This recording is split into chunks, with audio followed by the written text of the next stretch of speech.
কারণে যে সেদিন আপনাদের যে প্রত্যয় আমি দেখেছিলাম, আমি বিশ্বাস করেছিলাম যে সেই স্বৈরাচারের পতন হবেই হবে।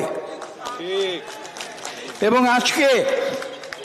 আজকে প্রমাণিত হয়েছে যে আপনাদের সেই প্রত্যয়, আপনাদের সেই বিশ্বাস, আপনাদের সেই দেশের প্রতি যে ভালোবাসা, তার প্রতিফলন আমরা পরবর্তীতে দেখতে পেয়েছি জুলাই আগস্টের ছাত্র জনতার আন্দোলনের মাধ্যমে।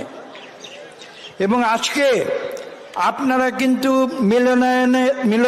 মিলনায়তনের ভেতরে নয়, মিলনায়তনের বাইরে খোলা মাঠে উন্মুক্ত পরিবেশে আপনারা এই যে সমাবেশের আয়োজন করেছেন, আমি শ্রদ্ধা জানাই, আমি নমস্কার করি।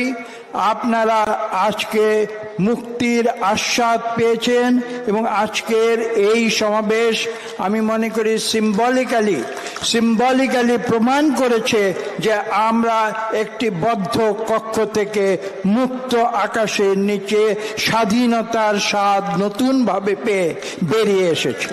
মিলনায়তন ভিতরেও ফুলফিল স্যার, মিলনায়তন ভিতরেও ফুলফিল। বিষয়টি হচ্ছে ভেতরে ফুলফিল নয়,